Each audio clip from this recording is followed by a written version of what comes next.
Novel study centre में आपका स्वागत है। एनसीईआरटी हिस्ट्री का आज चैप्टर 4 करने वाले हैं, आरंभिक नगर। तो आरंभिक नगर का पहला भाग बन चुका है और यूट्यूब पे जाकर आप चैनल पे जाके देख सकते हैं। तो नेक्स्ट टॉपिक है भवन, नाले और सड़क। तो आज हम जानेंगे भवन और नाला जो सड़क है, इसके बारे में हड़प्पा सभ्यता में कैसे बनाया गया था और किस योजना के तहत बनाया गया था और कैसे सुनियोजित तरीके से बनाया गया था। तो सबसे पहले देखेंगे भवन, नाले और सड़क। नगरों के घर, जो नगर का घर होता था, एक या दो मंजिला होता था। यानी अक्सर जो नगर, हड़प्पा सभ्यता का नगर था, उसमें जो घर होता था वो एक या दो मंजिला होता था। अधिकांश घरों में स्नान घर और कुछ घरों में कुआं भी मिला है, कुछ घरों में कुआं भी मिला है और कुछ अधिकतर घर में स्नान घर मिला है। कई घरों में ढके नाले, कई घरों में ढके नाले, जो कि जो नाला बना होता था वो ढका हुआ रहता था और सीधी लाइन में बनाया जाता था। तो इससे हमें पता चलता है कि जो हड़प्पा सभ्यता का जो नाला और घर का जो बनावट और योजनाबद्ध तरीके से बनाया गया था। नालियों में हल्की सी ढलान, जो कि पानी आसानी से जा सके, इसके लिए ढलान दिया गया था। नालियों में हल्की सी ढलान होता था जिससे पानी आसानी से जा सके एक जगह से दूसरे जगह। घरों के नालियों को सड़कों के नालियों से जोड़ा जाता था। जो घर का नाली था, घर का नाली और जो सड़क का नाली था उससे जोड़ा जाता था। और घरों का जो नाला था, नालियां थी, वो छोटा होता था और जो मेन नालियां होती थी सड़क की, उससे जोड़ दिया जाता था। नालियों में मैनहोल बनाया जाता था, जिससे यानी कि सफाई करने में काफी सुविधा होती थी और उसका देखरेख भी हो जाता था, सफाई पर ध्यान जाता था इससे। घर की नालियों घर की नालियों और सड़कों का निर्माण योजनाबद्ध तरीके से किया गया था। जो वहाँ का हड़प्पा सभ्यता का जो घर था, नालियां था और सड़क था, वो काफी योजनाबद्ध तरीके से किया गया था। तो चलिए आगे हम देखेंगे नगरीय जीवन, यानी हड़प्पा सभ्यता का नगर का जीवन कैसा था। तो हड़प्पा सभ्यता की नगरों में काफी हलचल रहा होगा, क्योंकि काफी हलचल रहता था, क्योंकि यहाँ पे नगरों की खास इमारत बनाने वाले लोग रहते थे, जो हमेशा खास इमारत बनाने में जुटे हुए रहते थे। यहाँ हड़प्पा सभ्यता में काफी हलचल रहा करता था और यहाँ पे कुछ खास लोग रहते थे जो हमेशा नगरों की जो खास इमारत थे वो बनाने में हमेशा व्यस्त रहते थे। आगे नेक्स्ट टॉपिक देखेंगे। शासक लोगों को भेजकर दूर दूर से धातु, बहुमूल्य पत्थर और अन्य उपयोगी चीज मंगवाते थे। जो शासक लोग थे तो उन्हें दूर दूर भेजकर वहां से बहुमूल्य चीज, जो पत्थर होता था या धातु होता था, वो सारे चीज मंगवाते थे जो उनके लिए उपयोगी होता था। शायद शासक लोग खूबसूरत, मन को सोने चांदी से बने आभूषणों और कीमती चीजों अपने पास रखते होंगे। जो शासक वर्ग थे, यानी कि वो जो खूबसूरत चीज होते थे, जैसे मन का सोने चांदी से बना आभूषण और जो कीमती चीज होता था, वो अपने पास रखते होंगे। तो इससे पता चलता है कि वहाँ पे भी यानी कि वहाँ पे भी कुछ लोग शासक वर्ग थे और कुछ उससे निचले लोग रहते थे, जो कि शासक वर्ग के अंदर रहते थे। इन नगरों में लिपिक होते थे जो मुहरों पर लिखते थे। लिपिक भी होते थे जो मुहर पे लिखते थे। नगरों में स्त्री पुरुष शिल्पकार रहते थे। यहाँ पे हड़प्पा सभ्यता में जो शिल्पकार थे, स्त्री और पुरुष दोनों थे। अपने घरों या उद्योग स्थलों, यानी कि जो स्त्री पुरुष होते थे, अपने घरों या उद्योग स्थल पर तरह तरह की चीज बनाते होंगे और लोग लंबी यात्राएं भी करते थे। तो जो स्त्री और पुरुष थे वो तरह तरह के चीज यानी घर पे भी बनाते थे या उद्योग स्थल पे भी बनाते थे। उनको जहाँ सुविधा होता होगा वो जाके घर पे या उद्योग स्थल पे बनाते होंगे। और लोग लंबी लंबी यात्राएं करते थे और उपयोगी वस्तु लाते थे। तो आप अनुमान लगा सकते हैं कि आप अगर अनुभव कर सकते हैं कि उस समय यानी कि जो हड़प्पा सभ्यता के लोग थे कैसे यात्रा करते थे उस समय। जैसे अभी बहुत सारा व्हीकल है या गाड़ी है, मोटरसाइकिल है और चार चक्का है, तो आप कहीं एक जगह से दूसरे जगह यात्रा कर सकते हैं। लेकिन उस समय हड़प्पा सभ्यता के लोग कैसे यात्रा करते थे, तो इस पे आप जरूर विचार करें और फिर कमेंट कर हमें बताएं। सुदूर देशों से किस्से कहानियां, सुदूर देशों से किस्से कहानियां, मिट्टी के खिलौने लाते थे। जो अगर सुदूर देश यानी कि जो दूसरे जगह, एक जगह से दूसरे जगह जाते थे, तो वहां से जो वहां का जो परंपरा था, यानी कि मान चलिए एक एग्जाम्पल ले लेते हैं कि आप अगर बिहार में रह रहे हैं तो आप कहीं और दूसरे स्टेट में जाएंगे, मान चलिए हिमाचल प्रदेश या पहाड़ी इलाका में अरुणाचल प्रदेश जाएंगे, तो वहाँ पे कल्चर जो है काफ़ी अलग मिलेगा। बिहार से काफ़ी कल्चर अलग मिलेगा, वहाँ का भाषा अलग होगा, खाना पीना अलग होगा और वहाँ का जो मान्यता है वो काफ़ी अलग होगा, बिहार से काफ़ी अलग होगा। तो वहाँ का मान्यता क्या है, वहाँ का क्या प्रचलन है, तो आप वहाँ से आएंगे और वहाँ आप आपको वो सारी चीज़ देखने को मिलेगा। उसके बाद आप जब आएँगे अपने यहाँ यानी बिहार आएँगे, तो आप ज़रूर अपने दोस्तों के साथ या फैमिली के साथ शेयर करेंगे कि वहाँ का मान्यता क्या था, वहाँ पे कैसा रहन-सहन था, ये सारी चीज़ बताएँगे। और ए इससे पता चलता है कि वहाँ भी अलग-अलग सभ्यता में अलग-अलग चीज़ प्रचलित था और कहानियाँ बना-बना के अपना एक जगह से दूसरे जगह ये लोग अपनी मान्यता बताते थे। और इसे मिट्टी के खिलौने भी मिला है, जो कि यानी कि यहाँ जो बच्चे थे वो खेलते होंगे। मोहनजोदड़ो की सड़कें और उसमें बने नाले। आप इस पिक्चर में देख सकते हैं कि मोहनजोदड़ो की जो सड़क था और उसके यानी बना हुआ नाला जो था वो कितना सुनियोजित तरीके से बना हुआ था।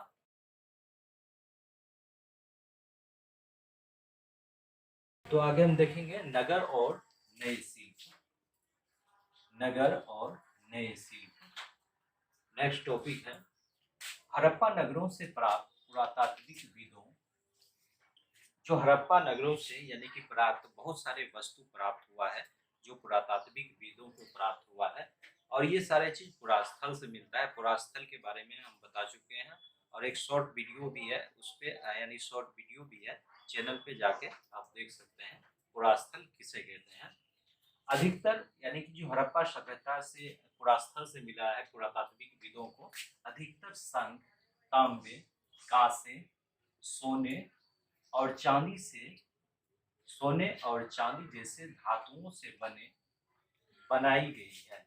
यानी कि जो अधिकतर चीज मिली है शंख, तांबा या कांसा, सोना, ये अधिकतर चीज यानी धातुओं से बनाई गई थी।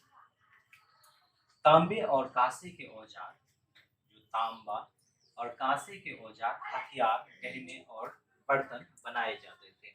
जो अधिकतर चीज जो हमें मिला है शंख, कांसे, सोने और चांदी और धातुओं से जो बनाई गई थी, तो वो तांबे और कांसे के औजार, अधिकतर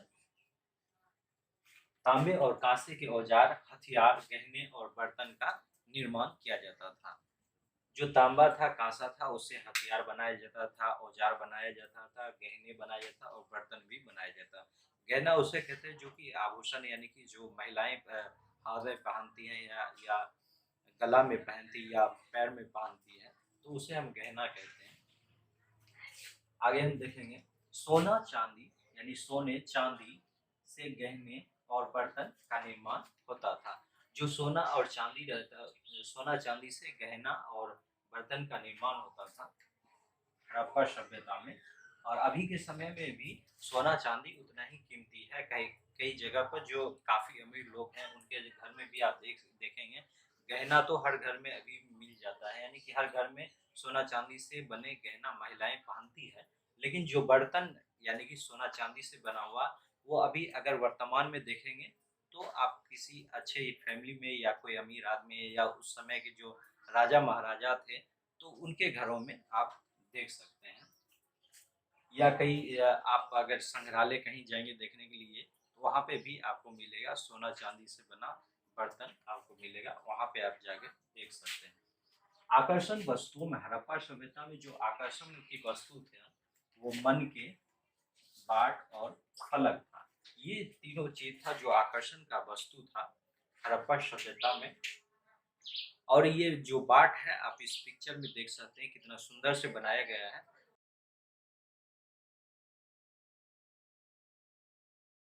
और इससे हमें पता चलता है कि जो बाट बनाया गया है कुछ कीमती चीजों को वजन करने के लिए बनाया गया था। तो आगे हम देखेंगे हड़प्पा सभ्यता के लोग पत्थर की मोहरे बनाते थे। पत्थर की मोहरे बनाते थे। मोहर जो होता है यानी कि जिसपे अगर आप नहीं जानते हैं तो यानी कि मोहर ऐसा चीज होता है कि जो अगर आप कई जगह ऑफिस में जाएंगे, अगर कुछ एप्लीकेशन देते हैं तो अगर आप वहाँ पे जाके अगर कहेंगे कि हम मुझे रिसीविंग चाहिए तो वहाँ का जो ऑफिस का मेन जो मोहर होता है, एक अभी तो डिजिटल रूप से भी चल रहा है और प्लास्टिक का बना हुआ रहता है, तो वो आपको मोहर लगा के कोई पेज पे दे सकता है। इससे ये पता चलता है कि हम वहाँ पे एप्लीकेशन दिए, एक सबूत के तौर पे हो जाता है कि हम वहाँ एप्लीकेशन दिए हैं और ये मेरे पास है। अगर हम दूसरे दिन जाएंगे तो मेरा एप्लीकेशन क्या हुआ तो हम वो रिसीविंग दिखा सकते हैं और वो मोहर से वो ऑफिस के लोग यानी पहचान सकते हैं, हाँ मेरे पास ये एप्लीकेशन आया था। ऐसे ही उस समय भी पत्थर का मोहर बनाता था। जो हड़प्पा सभ्यता के लोग थे वो पत्थर की मोहर बनाते थे। तो आयताकार आयताकार मोहरों पर जानवरों का चित्र, जो आयताकार मोहर था उस पे जानवरों का चित्र होता था। जो एक सिंग वाला जानवर था। अगर आप मोहनजोदड़ो एक फिल्म देखेंगे जो कि ऋतिक रोशन का है, उसमें आप देखेंगे एक सिंग वाला जानवर है, तो उसी का चित्र इसमें मोहरों पे होता था, जो आयताकार मोहर होता था। हड़प्पा सभ्यता के लोग काले काले रंग से डिजाइन खूबसूरत लाल मिट्टी के बर्तन बनाते थे। हड़प्पा सभ्यता के जो लोग थे काले रंग से डिजाइन खूबसूरत लाल मिट्टी के बर्तन भी बनाते थे, जो देखने में काफी खूबसूरत लग रहा था। वो अभी भी कई जगह पुरास्थल से या खुदाई में हमें प्राप्त होता है। नेक्स्ट देखेंगे 7,000 साल पहले मेहरगढ़ में कपास की खेती है। यानी कि जो मेहरगढ़ का यानी साइट है उससे हमें पता चलता है कि 7,000 साल पहले मेहरगढ़ एक पुरा स्थल है। यहाँ से हमें जो प्राप्त हुआ अवशेष उससे पता चलता है कि 7,000 साल पहले मेहरगढ़ में कपास की खेती होती थी। मोहनजोदड़ो से कपड़े मोहनजोदड़ो से कपड़े के अवशेष से हमें पता चलता है, जो मोहनजोदड़ो से कपड़े का अवशेष मिला है उससे हमें पता चलता है कि मेहरगढ़ में कपास की खेती होती है। मोहनजोदड़ो से कपड़े के अवशेष चांदी एक फूलदान के ढक्कन और अन्य तांबे के वस्तुओं से चिपके मिले हैं। यानी कि जो मोहनजोदड़ो में कपड़ा का जो अवशेष था वो चांदी के एक फूलदान के ढक्कन और तांबे के वस्तु से चिपके मिले हैं। तो इसी से हमें पता चलता है कि वहाँ पे यानी कि कपड़ों का उपयोग होता था और 7,000 साल पहले मेहरगढ़ में कपास की खेती होती है। नेक्स्ट देखेंगे मिट्टी तथा फेरन से बने तकलियां, जो यानी मिट्टी और फेरन से बने तकलियां जो कि हमें बताते हैं कि शुद्ध कताई का संकेत मिलता है। तो इससे पता चलता है कि वहाँ के लोग यानी शुद्ध कताई का भी काम करते थे। नेक्स्ट टॉपिक देखेंगे फेंस के बारे में। फेंस क्या चीज था और किस चीज से बनाया जाता था, तो चलिए देखते हैं। पत्थर और शंख प्राकृतिक रूप से पाए जाते थे। जो हड़प्पा सभ्यता में पत्थर और शंख था वो प्राकृतिक रूप से पाया जाता था। फेंस कृत्रिम रूप से यानी बनाया जाता था।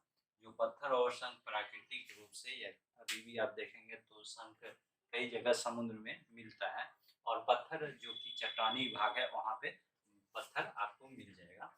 तो ये प्राकृतिक रूप से मिलता था उस समय भी पत्थर और शंख। और फेंस कृत्रिम रूप से बनाया जाता था। और किस चीज से बनाया जाता था? बालू बालू स्फटिक पत्थरों के चूर्ण में गोंद मिलाकर, जो बालू और स्फटिक था और पत्थर के चूर्ण में गोंद मिलाकर वस्तुएं बनाई जाती थी। तो उस समय जो फेंस बनाया जाता था बालू या स्फटिक पत्थरों के चूर्ण में गोंद मिलाकर उनसे वस्तुएं बनाई जाती थी। उसके बाद वस्तुओं पर चिकनी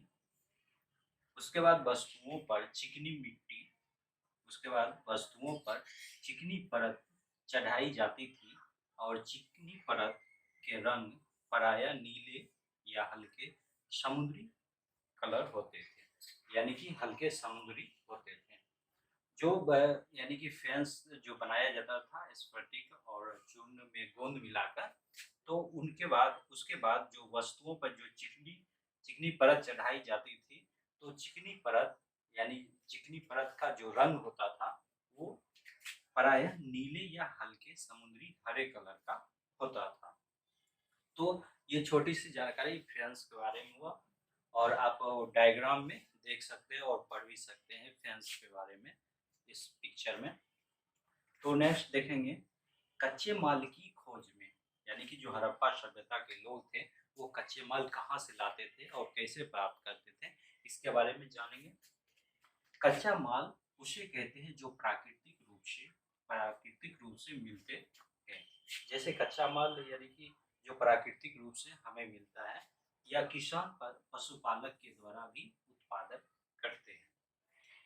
जो अभी आप देखेंगे कि कई जगह जो यानी कि अगर कोई धातु हुआ या कोई भी प्रोडक्ट हुआ बनता है, तो पहले कच्चा माल ही होता है, उसको फिर तैयार किया जाता है। जैसे कि एक एग्जांपल लेते हैं अभी के समय में, जैसे गेहूं या मकई हो गया, इसका खेत उत्पादन होता है और उसके बाद हम यानी कि उसको अन्य प्रकार की चीज उससे प्राप्त करते हैं। जैसे हम रोटी यानी कि उसको गेहूं को पिसा के उस रोटी बनाते हैं, या और चीज उससे कई सारे प्रोडक्ट बनाते हैं। तो ये एक तरह से गेहूं क्या हो गया, कच्चा माल हो गया, या मकई कच्चा माल हो गया, उससे कई आइटम बनाया जाता था। तो इसी तरह उस समय भी यहाँ पे किसान और पशुपालक भी ये उत्पादन करते थे, जो कच्चा माल उत्पादन करते थे। लकड़ी, धातु, अयस्क प्राकृतिक रूप से कच्चे माल है। जो लकड़ी और धातु अयस्क है, ये प्राकृतिक रूप से कच्चे माल हैं। इनसे कई तरह की चीजें बनाई जाती हैं। जो लकड़ी और धातु अयस्क था, जो प्राकृतिक था, ये कच्चा माल, इससे कई चीजें बनाई जाती थी। किसानों के द्वारा पैदा किया गया कपास, यानी कि जो किसान पैदा किया करते थे कपास, यानी कि हम इस पढ़ चुके हैं कि जैसे मेहरगढ़ में 7000 साल पहले इस कपास की खेती होती थी। तो यहाँ पर देखेंगे इससे हमें कैसे पता चलता है कि कपास की खेती होती थी। तो मोहनजोदड़ो में कपड़े के कुछ अवशेष मिले हैं, उससे हमें पता चलता है कि 7000 साल पहले मोहनजोदड़ो में कपास की खेती होती थी। किसानों के द्वारा पैदा किया गया कपास, जिससे बाद में कताई बुनाई करके कपड़ा तैयार किया जाता था। जो यानी कि ये भी एक कपास क्या हो गया, ये कच्चा माल हो गया, और इसको यानी कि किसान के द्वारा पैदा किया जाता था और उसके बाद उससे अन्य प्रोडक्ट बनाया जाता था, जैसे कि कपड़ा बनाया जाता था और तैयार किया जाता था। हड़प्पा में लोगों को कई चीजें वहीं पे मिल जाती थी, यानी उसे दूर दूर से या किसी दूसरे देश से आयात नहीं करना पड़ता था। लेकिन कुछ ऐसी धातु या वस्तु बहुमूल्य पत्थर था जो कि दूसरे देश से आयात करना पड़ता था, जैसे तांबा, लोहा, सोना, चांदी और बहुमूल्य पत्थर दूर दूर से लाते थे, जो हड़प्पा सभ्यता में वहां पे नहीं मिलता था, ये दूसरे देश से मंगाते थे। हड़प्पा के लोग तांबा का आयात कहाँ से करते थे, राजस्थान से करते हैं। तो अभी आप वर्तमान में देख सकते हैं कि भारत राजस्थान में है, गुजरात का एक सटा हुआ यानी पड़ोसी राज्य है। तो यहीं से हड़प्पा सभ्यता के लोग तांबा का आयात करते थे। पश्चिमी देश ओमान से तांबे का आयात जो तांबा का आयात यहाँ पश्चिमी देश से भी किया करता था। यानी कि हड़प्पा सभ्यता के लोग तांबा आयात राजस्थान से भी करते थे और दूसरे देश से भी करते थे, जैसे ओमान जो पश्चिमी एशियाई देश है। कांसा बनाने के लिए तांबे के साथ मिलाई जाने वाली धातु टीन टीन का आयात आधुनिक ईरान और अफगानिस्तान से करते थे। जो कांसा में यानी कि कांसा बनाने के लिए तांबे के साथ जो मिलाई जाने वाली धातु टीन था, तो उसका आयात आधुनिक ईरान और अफगानिस्तान से किया जाता था हड़प्पा सभ्यता में। तो अभी देखेंगे कि ईरान और अफगानिस्तान दोनों पड़ोसी देश है। अफगानिस्तान के बारे में आपको बताना है कि ये कहाँ पे है और किस किस देश से सीमा लगा हुआ है। अभी क्योंकि अफगानिस्तान, ईरान और अफगानिस्तान काफी चर्चा में है तालिबान को लेकर। आप जरूर कमेंट में इसके सीमा के बारे में बताएं और किस किस देश से सीमा साझा करते हैं। नेक्स्ट है सोने का आयात। जो हड़प्पावासी लोग थे, सोने का आयात आधुनिक कर्नाटक और बहुमूल्य पत्थर का आयात गुजरात, ईरान और अफगानिस्तान से करते थे। तो सोने का जो आयात होता था आधुनिक कर्नाटक से होता था और बहुमूल्य पत्थर गुजरात, ईरान और अफगानिस्तान से किया जाता था। और आगे देखेंगे नगरों में रहने वालों के लिए भोजन। जो हड़प्पा सभ्यता के लोग थे वो कि भोजन कहाँ से प्राप्त करते थे, कैसे प्राप्त करते थे, इसके बारे में जानेंगे। कहाँ से वो मंगाते थे भोजन। लोग नगरों के अलावा गांव में भी रहते थे। गांव और नगर में दोनों जगह रहते थे। हड़प्पा के लोग दोनों जगह, गांव और नगर में दोनों जगह रहते थे।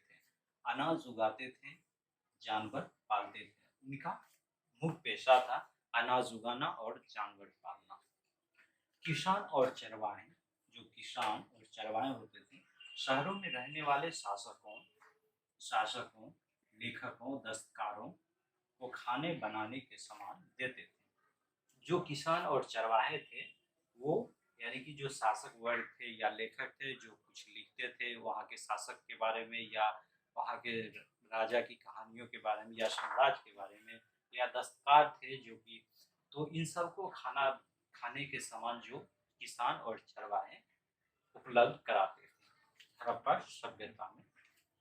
पौधे के अवशेषों से हमें पता चलता है पौधे के अवशेषों से पता चलता है कि हड़प्पा के लोग गेहूं, जौ, दाल,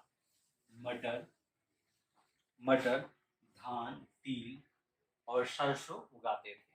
जो पौधा का जो अवशेष से पता चलता है कि ये सारे चीजों का यानी कि दाल, मटर, धान, तिल और सरसों का हड़प्पा सभ्यता में खेती होती थी और वहाँ के लोग उगाते थे। तो यानी कि ये कैसे पता चलता है कि अवशेषों से, यहाँ पे पौधे के अवशेषों से, तो क्योंकि जो हड़प्पा सभ्यता ये हमें कैसे पता चलता है, जैसे पुरास्थल से कई सारे चीज हमें उपलब्ध होता है और पुरातात्विकविद कोई स्थल का खुदाई करते हैं तो वहां से ये सारे चीज यानी कि पौधे के अवशेष या उस समय की इमारत या जो भी चीज उस समय के लोग उपयोग करते थे वो हमें प्राप्त होता है। और अभी भी कई जगह ऐसी खुदाई हुई है तो इससे हमें पता चलता है कि कहाँ पे क्या मिलता है। तो उसी से हम पता करते हैं कि वहाँ के लोग क्या खाना खाते थे, कैसे कपड़ा पहनते थे, क्या चीज का उपयोग करते थे, कौन सा औजार इस्तेमाल करते थे, ये सारी चीज हमें पता चलता है। जमीन की जुताई के लिए हल का प्रयोग एक नई बात थी। जो हड़प्पा सभ्यता में जमीन की जुताई होती थी वो हल का प्रयोग होता था और ये एक नई बात थी। तो इससे शायद पहले हल के बारे में कहीं उल्लेख नहीं मिलता है और इसीलिए यहाँ पे बताया गया है एक नई बात थी हल का प्रयोग जमीन की जुताई में। हड़प्पा काल के लोग हल यानी कि हल जो था हड़प्पा काल का वो नहीं बच पाया। तो इसका यानी कि इस पिक्चर में आप देख सकते हैं और पढ़ भी सकते हैं हल के बारे में और यातायात कैसे करते थे, इस पिक्चर में आप देख सकते हैं।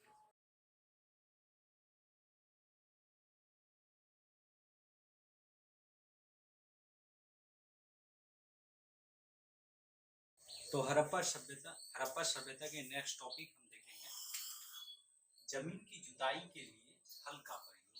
जो जमीन की जुताई होता था उस समय हल का प्रयोग किया जाता था, जो एक नई बात थी हड़प्पा सभ्यता में, एक नई बात थी हल का प्रयोग। और हड़प्पा काल के जो हल थे वो नहीं बच पाए क्योंकि वो प्रायः लकड़ी का बना हुआ था। लेकिन इसके आकार का खिलौना मिला है जिससे हमें पता चलता है कि उस समय जो हड़प्पा काल का हल था वो लकड़ी का बना होता था। इस क्षेत्र में बारिश कम होती थी। संभवतः पानी संचयन के लिए कई तरीके अपनाए जाते होंगे और जरूरत पर यानी जो पानी संचयन होता था तो उसे फसल की सिंचाई में इस्तेमाल किया जाता होगा। तो पानी संचयन का मतलब होता है कि जब बारिश होती थी तो कहीं पे यानी कि तालाब बनाया जाता था या गड्ढा खोद के, या कई सारे आधुनिक सिस्टम है। तो अभी आधुनिक सिस्टम है, अभी भी संचयन कई जगह किया जाता है और खासकर आप राजस्थान में देखेंगे पानी के संचयन के लिए वहाँ पे काफ़ी ध्यान दिया जाता है सरकार के द्वारा और लोगों के द्वारा, क्योंकि अभी के समय में जो राजस्थान है यानी कि पूरा रेगिस्तान है और वहाँ बारिश कम होती है और जो भी बारिश होती है वो पानी उनके लिए काफ़ी महत्वपूर्ण होता है, उनको बचा के रखना पड़ता है। तो इसी तरह संचयन उस समय भी होता था, यानी कि इससे हमें पता चलता है कि पानी का महत्व कितना था उस समय। हड़प्पा के लोग गाय, भैंस, बकरी ये सारे जानवर पालते थे। बस्तियों के आसपास तालाब और चारागाह होता था। बस्तियों के आसपास ही तालाब और चारागाह होता था। सूखे के मौसम में मवेशियों के झुंड को ये लोग दूर दूर तक चारा और पानी की तलाश में ले जाते हैं, क्योंकि जब यानी कि सूखा पड़ जाता होगा, जब तक यानी चारा और तालाब में पानी रहता था बस्तियों के आसपास, उस समय तो लोग मवेशी के साथ यानी बस्ती में रहते थे और जब सूखा मौसम आ जाता था तो वो दूर चले जाते थे मवेशियों को लेकर चारा और पानी की तलाश में। नेक्स्ट हम देखेंगे जो फल था बेर और फलों को इकट्ठा करते, जो बेर जैसा एक फल था बेर, वो इकट्ठा करते थे खाने के लिए। मछलियाँ पकड़ते थे और हिरन, जो कि अभी भी आप जानवर देखेंगे कई जगह, जो हिरन उस समय हिरन का शिकार होता था और ये शिकार कर अपने भोजन के लिए इस्तेमाल करते थे। नेक्स्ट हम देखेंगे गुजरात में हड़प्पा कालीन नगर का सूक्ष्म निरीक्षण। तो चलिए हम सूक्ष्म निरीक्षण करेंगे वहाँ पर गुजरात में हड़प्पा कालीन नगर में क्या क्या चीज था। तो कक्ष में खादिर बेद जो बेद था, बेद के किनारे धोलावीरा नगर बसा था। वहाँ साफ पानी मिलता था और जमीन काफी ऊंचा था। आप धोलावीरा के बारे में बहुत जगह नाम सुने होंगे, जो कि वर्तमान में गुजरात में है और कच्छ में है। यहाँ पे खादिर के बेद के किनारे, जो खादिर के बेद के किनारे धोलावीरा उस समय नगर हड़प्पा सभ्यता में बसा हुआ था। वहाँ साफ पानी मिलता था और भूमि भी क्या था, काफी उपजाऊ था। हड़प्पा सभ्यता के कई नगर दो भागों में विभक्त था। जो हड़प्पा सभ्यता का जो नगर था वो दो भागों में विभक्त था, लेकिन धोलावीरा जो नगर था वो तीन भागों में विभक्त था। हड़प्पा सभ्यता के जो कई सारे नगर था वो दो भागों में था, लेकिन धोलावीरा जो कि गुजरात के कच्छ में था वो दो भागों में, यानी धोलावीरा जो कि तीन भागों में विभक्त था। इसके हर हिस्से को पत्थर की ऊंची ऊंची दीवारों से यानी कि बनाई गई थी। इसके हर हिस्सों को पत्थर की ऊंची ऊंची दीवारों से बनाई गई। धोलावीरा नगर था, वहाँ पे साफ पानी और जमीन काफी उपजाऊ था। हड़प्पा सभ्यता के कई नगर दो भागों में विभक्त था। जो हड़प्पा सभ्यता का नगर था वो दो भागों में विभक्त था। धोलावीरा जो दो भागों में विभक्त था और हड़प्पा सभ्यता की कई नगर दो भागों में विभक्त था। जो धौलावीरा था जो गुजरात के कच्छ में है वो 3 भागों में विभक्त था। इसके हर हिस्से को पत्थर की ऊंची दीवारों से यानी कि घेरा गया था और इस पत्थर की ऊंची दीवारें बनाया गया था। अंदर जाने के लिए बड़े प्रवेश द्वार बनाए गए थे। जो अंदर जाने के लिए बड़े प्रवेश द्वार बनाया गया था। हड़प्पा सभ्यता में जो धौलावीरा नगर था वो 3 भागों में विभक्त था और कई नगर जो था वो 2 भागों में विभक्त था। इस नगर में खुला मैदान था जहाँ पे सार्वजनिक आयोजन किया जाता था।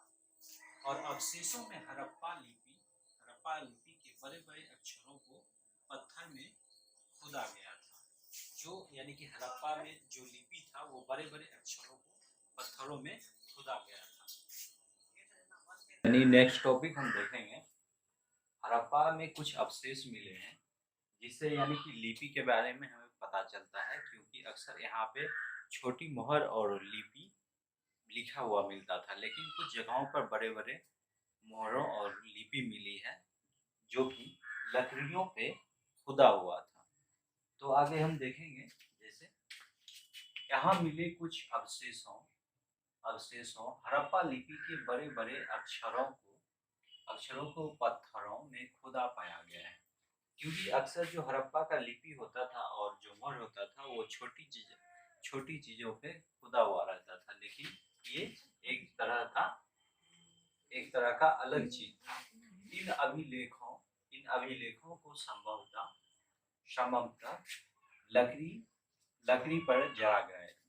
लकड़ी पे जला गया था।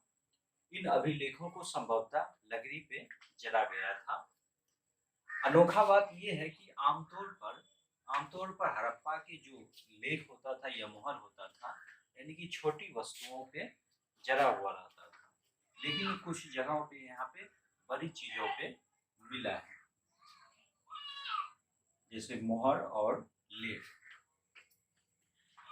आगे हम देखेंगे कि गुजरात की खंभात की खाड़ी में मिलने वाली साबरमती नदी है, यानी कि जो गुजरात जो कि अभी वर्तमान में भारत में यानी कि राजस्थान से सटा हुआ एक स्टेट है, वहीं पे आप देखेंगे खंभात की जो खाड़ी है, समुद्री क्षेत्र है, तो वहाँ पे खंभात की खाड़ी में मिलने वाली साबरमती के उपनदी के किनारे, जो साबरमती यानी कि साबरमती अभी नदी भी है और यहीं पे गांधी जी का आश्रम भी था, और क्योंकि ये नदी काफी फेमस है गुजरात में खासकर, तो आप कहीं भी आप ये यूट्यूब पर या इसके बारे में डिटेल्स जान सकते हैं।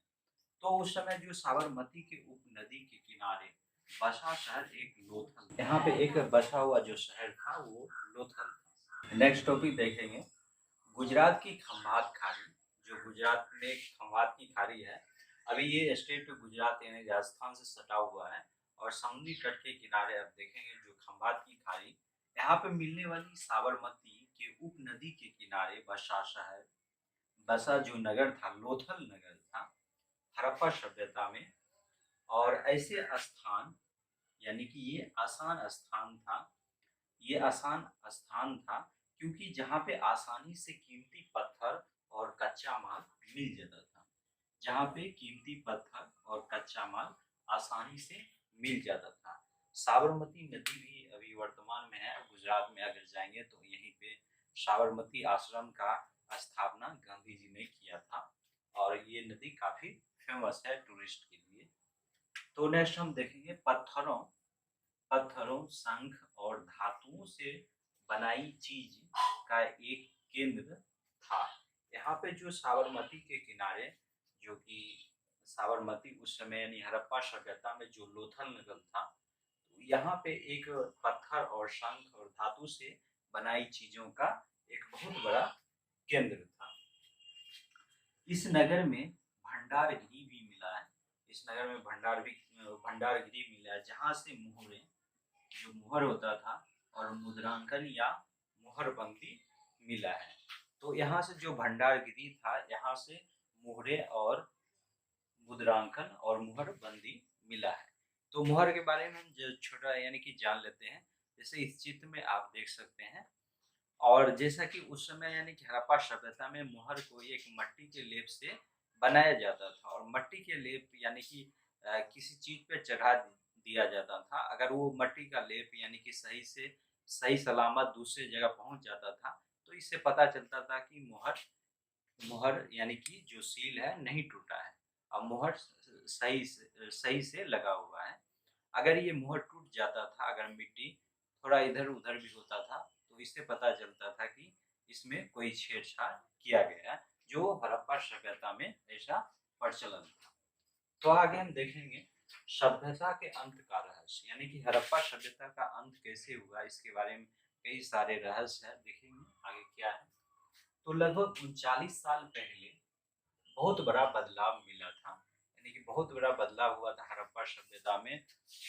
और अचानक लोग इन नगरों को छोड़कर, यानी कि ये जो नगर था, ये अचानक लोग यहाँ से छोड़कर चले गए थे। यहाँ पे मुहर मुहर बाट और लेखन का जो प्रयोग था वो बंद हो गया था और कच्चे मालों का आयात जो था वो रुक गया था। जो दूर दूर देशों से आता था वो कच्चा माल आयात बंद हो गया था। मोहनजोदड़ो में, जो मोहनजोदड़ो का नगर था, मोहनजोदड़ो में सड़कों पर कचरे के ढेर बनने लगे और जल निकासी नष्ट हो गया था। तो इससे हमें पता चलता है कि यहाँ पे जो लोग थे वो यहाँ से चले गए थे और यहाँ से जो साफ सफाई का काम होता था, जल निकासी का, या यहाँ पे और सारे चीज काम होता था, वो सारा चीज नष्ट हो गया, जल निकासी नष्ट हो गया और कचरा का ढेर बनने लगा था। सड़कों पर झुग्गी नुमा घर बनने लगे, यानी कि झुग्गी नुमा घर बनने लगा। तो इससे हमें पता चलता है कि वहाँ पे कुछ ही लोग बचे थे जो कि कुछ दिनों तक वहाँ पे रहे और फिर जाकर वो भी कहीं और चले गए। तो आगे हम देखेंगे विद्वानों के अनुसार क्या रीजन है हड़प्पा, यानी हड़प्पा सभ्यता का जो यानी कि नष्ट हो गया था, या यहाँ का किस तरह से ये हड़प्पा सभ्यता समाप्त हो गया था। तो कुछ विद्वानों का मत है कि नदियां यहाँ पे सूख गई। नदियां सूखने के बाद यहाँ पे जल का जो प्रबंधन था वो समाप्त हो गया था। और जैसा कि पता है कि जल ही जीवन है और इसीलिए नदियां सूखने के बाद यहाँ पर जीना काफी मुश्किल हो गया था। और जंगलों का विनाश दूसरा रीजन बताया जा रहा है, दूसरा कारण विद्वानों के अनुसार बताया जा रहा है कि यहाँ पे जंगलों का विनाश हो गया था। इससे यहाँ पे जो लोग रहते थे पशुओं के लिए चारा उपलब्ध नहीं करा पाते थे और अपने यानी खाने पीने के लिए जो ईंधन होता था लकड़ी, वो भी उनके पास नहीं होता था, जिसके कारण ये सभ्यता ऐसा लगता है कि नष्ट हो गया था। और तीसरा कारण है बाढ़ का आना, यानी कि बाढ़ आने के कारण भी ऐसा, यानी कुछ विद्वानों के अनुसार कि बाढ़ आने के कारण यहाँ का जो सभ्यता था वो नष्ट हो चुका था। और आप अगर मोहनजोदड़ो फिल्म देखेंगे तो उसमें इसी दृश्य को दिखाया गया, खासकर बाढ़ का, जो कि इससे यानी पता चलता है यहाँ पे यहाँ का सभ्यता नष्ट हो गया था। और कुछ और जो महत्वपूर्ण कारण था, शासकों का नियंत्रण, जो इस यहाँ का जो नगर था, शासकों का नियंत्रण समाप्त हो गया था। और इससे हमें परिवर्तन भी साफ साफ नजर आता है, जो कि आधुनिक पाकिस्तान में सिंध और पंजाब की बस्तियां उजड़ने लगी थी, जो कि यानी कि सीधा सीधा हमें नजर, यानी परिवर्तन का सीधा सीधा यहाँ पता चलता है कि जो आधुनिक अभी पाकिस्तान और सिंध है, पंजाब है, यहाँ पे बस्तियां धीरे धीरे उजड़ने लगी और कई लोग पूर्व दक्षिण की ओर जाकर बस्तियों में बस गए। कई लोग जाकर पूर्व और दक्षिण की जो बस्तियां नई नई बनी थी, दक्षिण की बस्तियों में जाकर बस गए और कुछ लोग तो जो नई नई बस्तियों में जाकर, छोटी नई बस्तियों में जाकर बसने लगे। Thank you so much.